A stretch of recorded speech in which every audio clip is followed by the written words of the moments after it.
परम पूजनीय संत आसाराम जी बापू हमारे गुरुदेव, उनकी शिष्या हमारी बहन मेघा अमित सर, जिन्होंने बापू से दीक्षा ली है, उनके पूरे परिवार ने बापू जी की दीक्षा ली है। उनके माता पिता बहनों ने बापू जी की दीक्षा दी है और बापू जी को बहुत मानते हैं वो। और बापू जी से उनको उनके जीवन में क्या परिवर्तन आया है, मैं चाहूँगा कि वो शार्ट में हमको बताएं कि बापू जी से दीक्षा लेने के बाद में उन्हें ज़िंदगी में क्या मिला है और क्या उन्होंने बदलाव देखे और क्या बापूजी से उनको कैसे चमत्कार देखने को मिले, वो अभी हमारी मेघा बहन आपके समक्ष बताएगी। हाँ जी। हरि वो सद्गुरुदेव भगवान की जय। कहते हैं ना, गुरुर ब्रह्मा गुरुर विष्णु गुरुर्देवा महेश्वरा, गुरु साक्षात पर ब्रह्मा तस्मै श्री गुरुदेव नमः। बापू जी के चरणों में मेरा बारंबार नमन है। परम पूज्य संत श्री आसाराम बापू जी के लिए, मेरे गुरुदेव जी के लिए मुझे अभिनंदन करने के लिए शब्द नहीं है। मैं बापू जी से काफ़ी साल पहले मिली हूँ उनके सत्संग में, पंडाल में। तब मैं उनको जानती भी नहीं थी, पर हम कैसे मिले वो मैं आपको बताती हूँ। मेरे पति का बहुत बड़ा एक्सीडेंट हुआ था, जिसमें उनके पाँव की हड्डी तो टूटी थी। क्रेन से एक्सीडेंट हुआ था। क्रेन जो लोहे की गाड़ी होती है सबसे मजबूत, वो गई भी थी और रिवर्स भी आई थी। उनका बहुत बड़ा एक्सीडेंट हुआ था। तब उनको हॉस्पिटल में एडमिट किया गया। सभी डॉक्टरों ने जवाब दे दिया। मेरा बेटा सिर्फ 3 साल का था। तब मैं सोई हुई थी और बहुत रो रही थी अकेले में। मेरे पति मेरे बाजू में सोए हुए थे दूसरे बेड पे। मैं दूसरे बेड पे अपने छोटे से बच्चे को लेके सोई थी और बहुत रो रही थी, क्योंकि डॉक्टरों ने बोला था कि अब ये इंसान नहीं बचेगा।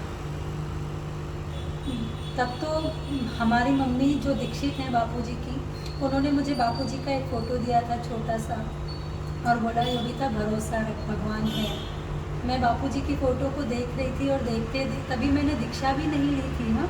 मैं वो फ़ोटो को निहारते, बोलते हैं ना, दुख में जो मिले इंसान स्वीकारता है। वो फ़ोटो को मैं निहारते निहारते सो गई। मेरी आँख अच्छी तरह से लगी भी नहीं थी और रोई जा रही थी। नींद में भी मैं रोई जा रही थी अपने बच्चे को देख के, क्योंकि डॉक्टर ने बोला अब ये इंसान नहीं बचेंगे। और आप समझ सकते हैं, बिना पति के, बिना बाप के जीवन निकालना बहुत मुश्किल है। मैं रोई जा रही थी। फिर इतने में मुझे ऐसा महसूस हुआ कि कोई आए हैं और मेरे सिर पे ऐसे हाथ फेर के जा रहे हैं। जैसे ही मैंने पलट के देखा तो सही में बापूजी थे और वो दरवाजे में से जा रहे थे। जैसे ही मैंने पलट के देखा तो उन्होंने अपने दोनों हाथ ऐसे किए। उस समय मैंने कभी ज़िंदगी में बापूजी को रूबरू देखा नहीं था, पर वो साक्षात उस समय आए और पलटते जैसे ही गए और दोनों हाथ ऐसे करते गए और मुझे बोले विश्वास रखो। आप विश्वास करेंगे, जब बापूजी जा रहे थे मैं उनको पलट के देखी, मेरे आंसू नहीं रुक रहे थे। मैंने कहा ये तो मम्मी ने जो मुझे मूर्ति दिया है, ये तो वो ही है। तब मैं एकदम आश्चर्यचकित रह गई। इतने में मेरे परिवार के लोग दूसरे डॉक्टर को भी लेके आए। तो अभी तक जो भी डॉक्टर आए थे सभी ने जवाब दे दिया था कि ये इंसान नहीं बचेगा।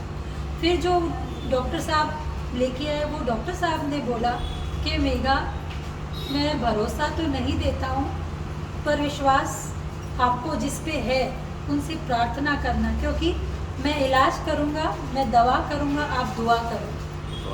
इस तरह से उनको वो अस्पताल से दूसरे अस्पताल में लेके जाया गया। वहाँ पे उन्होंने उनका इलाज किया।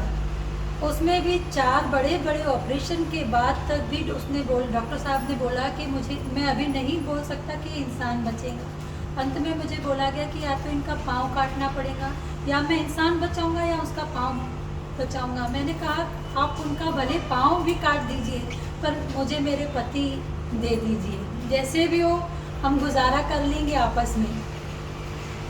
आप विश्वास करेंगे, मेरी माता जी ने 24 घंटे बापूजी का मंत्र जप आरंभ रखा। गुरु दीक्षा का जप आरंभ रखा, महामृत्युंजय जप आरंभ रखा और उनका जल ला ला के समय समय पे मेरे पति के दिया जा रहा था। और वो तो गुरु कृपा ही बोलो कि अंत में जब 6वां 7वां ऑपरेशन हुआ तब वो डॉक्टर साहब ने बोला कि मेगा अब मैं बोल सकता हूँ कि आपके पति बचेंगे। तो ये एक बहुत बड़ी मैजिक है, जादू है। और सही में माने तो है, नहीं माने तो कुछ नहीं है। बापूजी के उस समय मेरे ध्यान में बस वही आ रहा था कि मैं कब जाऊं वो संत से, कब मिलूं जिन्होंने मुझे दर्शन दिए थे, जो रूह के रूप में मेरे पास से गुजरे थे। मैं मेरी मम्मी को यही बोल रही थी, मम्मी ये कौन है जो हॉस्पिटल में आए थे, मुझे इनसे मिलना है। मैंने जिद पकड़ ली और देखिए चमत्कार कैसा हुआ कि मेरे हस्बैंड हॉस्पिटल में ही थे और बापूजी का नागपुर आना हुआ। अरे वाह। बापू नागपुर आए, बाकायदा पंडाल सजा हुआ था, इतनी पब्लिक थी और वो मेरा बापूजी से पूरा लाइफ में मिलना पहली बार था। और इतनी पब्लिक थी कि बापू के दर्शन करना बहुत डिफिकल्ट था, पर वो बोलते हैं ना जिस पे रब का हाथ है। मैं जाके, मुझे वहाँ के साधकों ने बोला कि दीदी आप यहाँ बैठिए। मुझे नहीं पता वो साधक भी कौन थे, क्या थे, कहाँ से आए। मैं अकेली एक कोने में खड़ी थी, दोनों हाथ जोड़ के रो रही थी। वो मुझे सामने लेके गए और बापू सत्संग कर रहे थे, मैं उनके सामने बैठ के रो रही थी। बापूजी स्टेज से उतर के आए और मेरे सिर पे अपना हाथ घुमाया और मुझे बोले कि तुम चिंता मत करो, सब ठीक हो जाएगा। अब बताओ मुझे कि उनको कैसे पता कि मैं किस अवस्था, किस तकलीफ से गुजर रही हूँ। पर गुरु साक्षात परब्रह्म, सही में वो परब्रह्म है। परब्रह्म का मतलब होता है जिन्होंने सृष्टि की रचना की है। तो गुरु साक्षात परब्रह्म, उन्हें ये चीज़ पता हो गई कि मैं किस तकलीफ से गुजर रही हूँ। हजारों की संख्या में लोग बैठे थे, पर बापूजी स्टेज से उतर के मेरा सिर पे ऐसे हाथ रखे और बोले बेटा रो नहीं, सब ठीक हो जाएगा। मैं यही सोच रही थी कि इनको कैसे पता चला। मैं एक टक उनके मुंह में ही ऐसे निहारे जाऊं और रोए जाऊं, निहारे। वो मुझे दोनों हाथ से ऐसे दुआ दे के फिर स्टेज पे चले गए। बापूजी का मैं जितना जितना जितना आभार मानूंगी कम है। आज उनकी सेवा, हमारे माता पिता ने जो हमको गुरु की जो सेवा सिखाई, भक्ति सिखाई, परमात्मा उनको भी लंबी आयु दे और उनके मेरे माता पिता के दुख को भी हरे। क्योंकि एक माँ होती है जो सही रास्ता दिखाती है, एक पिता होते हैं जो सही गुरु तक लेके जाते हैं। और उन्होंने हमारे लिए ये काम किया कि हमारे लिए बापूजी को साक्षात तपस्या से नीचे ला लिया। तो सद्गुरुदेव भगवान की जय।